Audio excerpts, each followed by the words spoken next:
officially launch the beautiful literary bench, which is inspired by the work of Tom Adams, who we are hugely indebted to for many decades for his work on contribution to Agatha Christie, and painted by the fantastic Mandii Pope. And I know that both of you are hugely admiring each other's work. So I'm going to hand over to Matthew Prichard, Agatha Christie's grandson, and to Tom. All I'm going to do, after Tom and I drew lots, and then I decided it's quite a big pair of scissors, and we are both going to cut the ribbon together. But we've got to do it very slowly so that we all get both. Matthew's going to do most of the talking. I'm not going to do any of the talking, except to say that we're Agatha Christie writing to talk and dress. Apart from the thing of beauty, and we hope maybe we'll end up somewhere nice anyway. It is a great pleasure to be associated with the project. It's always been a pleasure to be associated with Tom, but this is something new, and I hope it will be admired by the public, and that more people will learn how to read as a result of this project, and maybe soon they'll be able to read an Agatha Christie themselves. As having been associated with the great Agatha Christie for more than half a century, I'm honoured to be standing here at this further stage, together with Mandii Pope, the artist, Matthew grandson, so many lovely people. Thank you.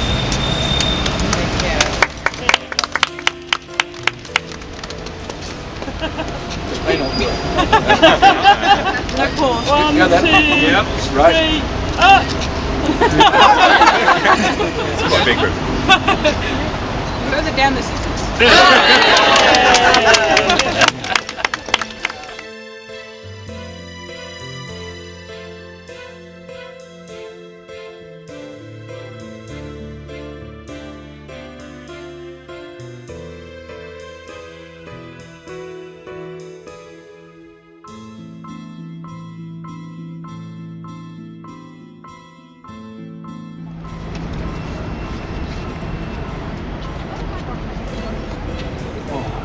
Steady. Is that all right?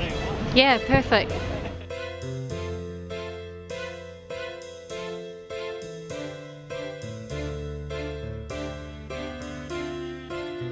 An extract from the book on which the bench is based, Hercule Poirot and Greenshore Folly, and it concerns a person who turns out to be a very important person in the story.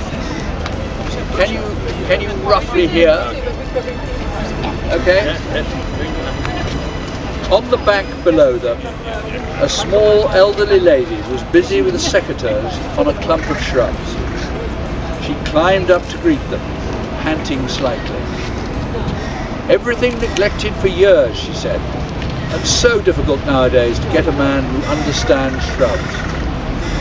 This hillside should be a blaze of colour in March and April, but very disappointing this year. All this dead wood ought to have been cut away last autumn." "Monsieur Hercule Poirot, Mrs. Folliot," said Mrs. Oliver. The elderly lady beamed. "So this is the great Monsieur Poirot. It is kind of you to come and help us tomorrow. This clever lady here has thought out a most puzzling problem. It will be such a novelty." Poirot was faintly puzzled by the graciousness of the little lady's manner. She might, he thought, have been his hostess.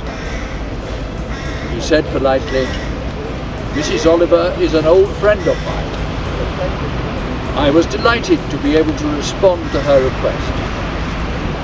This is indeed a beautiful spot, and what a superb and noble mansion." Mrs. Folliot nodded in a matter-of-fact manner.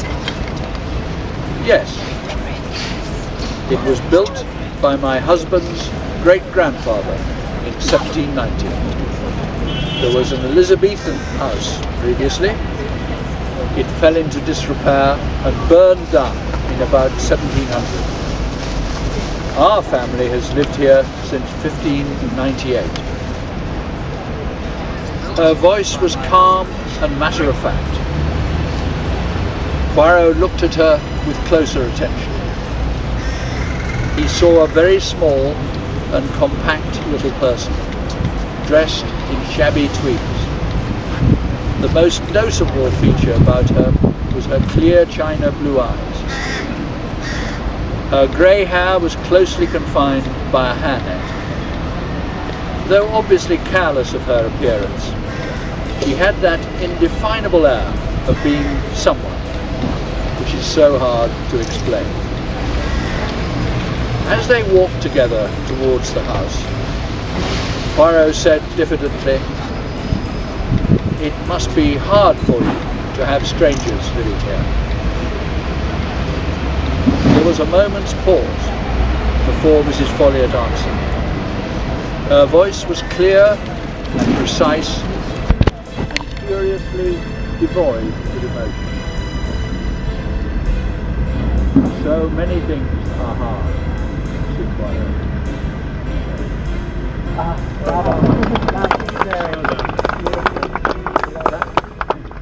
That's a very important piece of the story.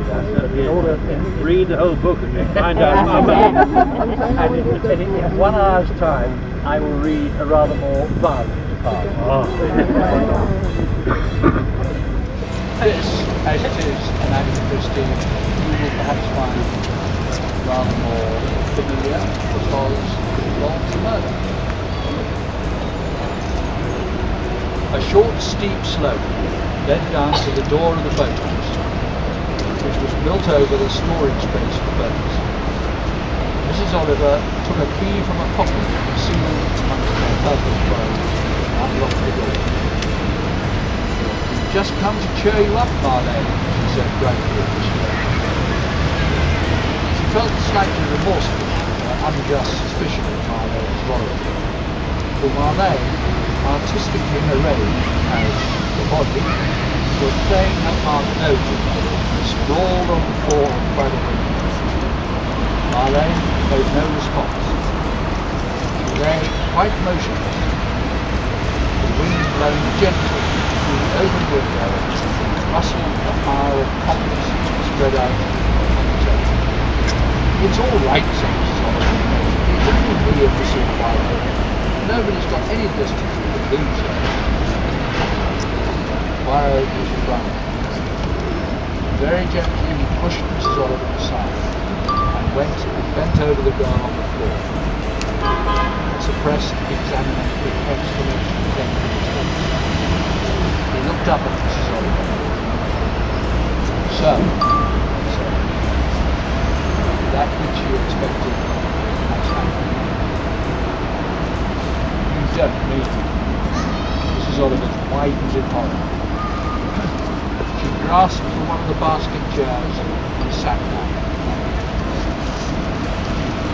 "Come. She isn't there." Poirot said. "Oh yes," he said. "She is dead. Though not very long dead." But how?"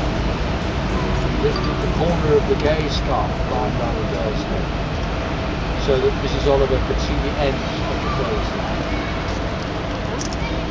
"Just like my murder," said Mrs. Oliver unsteadily. "But who? And why? That is the question," said Poirot. She forbore to add those had also been her question, and that the answers to them could not be her answers, since the victim was not the Yugoslavian first wife but Matthew Scientist, Marlene Cunningham, a 14-year-old village girl who, as far as was known,